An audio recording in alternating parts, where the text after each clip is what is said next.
So let me demonstrate what maize grazing looks like. Let's say you have a paddock like that, and possibly the gates down the bottom where you're going to introduce your livestock from. Now generally, if you open the gate and introduce the livestock to this area, they would generally spread out depending on the densities, spread out, and they'd find their key areas that they'd like to graze and often camp there, or etc, etc. So some people might want to strip graze that paddock, which again requires a lot of resources in terms of time or bat latches or things like that. What I'm going to suggest is just running a temporary fence if you had it, but don't run it across the whole length of the paddock. Okay, leave a gap up at the top there. Now what happens when you introduce the animals? They spread out, but not quite as much as before, and they'll start grazing. It just requires one animal to find its way around to this side.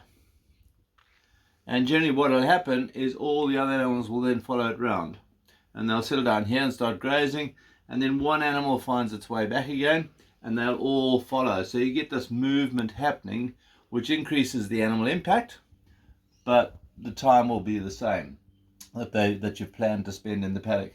If you had further resources, you could possibly put in some fences like that.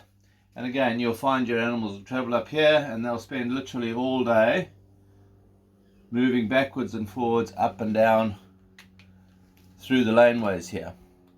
And so what actually happens is you get a lot more animal impact for the same area and for the same number of days or hours in that paddock.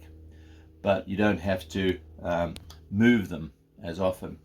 Another idea with dairy farmers, often if we've got a dairy farm paddock and we're strip grazing, you'll often find all the animals will be lined up alongside the fence, and then we come in and we put a new fence here, and then we take this fence away, and literally the animals take one step and they're in this part of the paddock grazing. Now instead of taking this fence away, put your new fence up.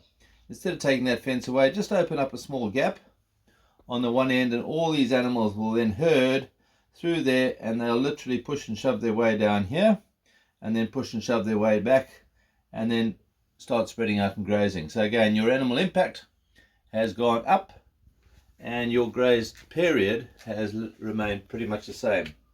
So again, it's just a way of getting around either having to move fences often, or if you've got a fixed paddock like that, increasing your animal impact for the same number of days in the paddock. Thank you.